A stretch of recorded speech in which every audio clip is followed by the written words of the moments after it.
ద్వితీయోపదేశకాండము 23వ అధ్యాయము. గాయమునొందిన వృషణములు గలవాడే గాని మర్మాంగము కోయబడినవాడే గాని యెహోవా సమాజములో చేరకూడదు. కుండుడు యెహోవా సమాజములో చేరకూడదు.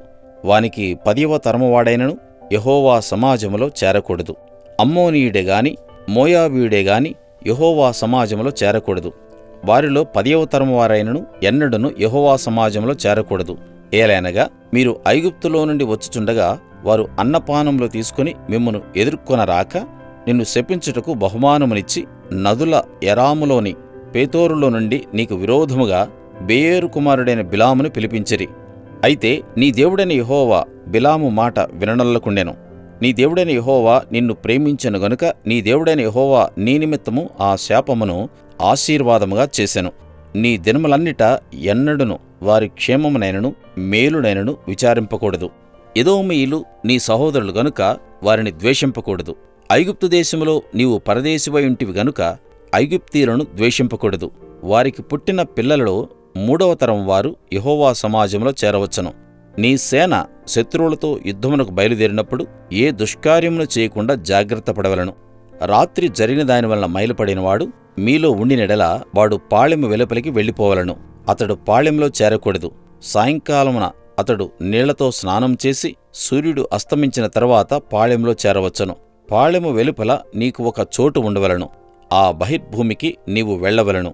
మరియు నీ ఆయుధములు గాక గసిక ఒకటి నీ వద్ద ఉండవలను. నీవు బహిర్భూమికి వెళ్ళునప్పుడు దానితో త్రవ్వి వెనుకకు తిరిగి నీ మలమును కప్పివేయవలను. నీ దేవుడైన యెహోవా నిన్ను విడిపించుటకును నీ శత్రువులను నీకు అప్పగించుటకును నీ పాళెంలో సంచరించుచుండను గనుక ఆయన నీలో అసహ్యమైన దేనినైనను చూచి నిన్ను విడవకుండునట్లు నీ పాళెము పరిశుద్ధముగా ఉండవలను. తన యజమాని యొద్ద నుండి తప్పించుకుని నీ యొద్దకు వచ్చిన దాసుని వాని యజమానునికి అప్పగింపకూడదు. అతడు తన ఇష్టప్రకారము నీ గ్రామములలో ఒకదానియందు తాను ఏర్పరచుకున్న చోట మీతో కలిసి మీ మధ్య నివసింపవలను. నీవు వాని బాధింపకూడదు. ఇశ్రాయేలు కుమార్తెలలో యవతియు వేశ్యగా ఉండకూడదు. ఇశ్రాయేలు కుమారులలో ఎవడునూ పురుషగామిగా ఉండకూడదు. పడుపు సొమ్మునే గాని కుక్క విలువనే గాని మ్రొక్కుబడిగా నీ దేవుడైన యెహోవా ఇంటికి తేకూడదు. ఏలైనగా ఆ రెండును నీ దేవుడైన యెహోవాకు హేయములు. నీవు వెండినే గాని ఆహార ద్రవ్యమునే గాని వడ్డీకి వేయబడు దేనిని నీ సహోదరులకు వడ్డీకి ఇయ్యకూడదు. అన్యునికి వడ్డీకి బదులు ఇయ్యవచ్చును గాని నీవు స్వాధీనపరుచుకున్నట్లు చేరబోచున్న దేశములో నీ దేవుడైన యెహోవా నీవు చేయు ప్రయత్నములన్నిటి విషయంలోనూ నిన్ను ఆశీర్వదించున్నట్లు నీ సహోదరులకు వడ్డీకి బదులు ఇయ్యకూడదు. నీవు నీ దేవుడైన యెహోవాకు మ్రొక్కుకుని తర్వాత ఆ మ్రొక్కుబడిని చెల్లించుటకు తడవు చేయకూడదు. నీ దేవుడైన యెహోవా తప్పక నీ వలన దాని రాబట్టుకునను. అది నీకు పాపమగును.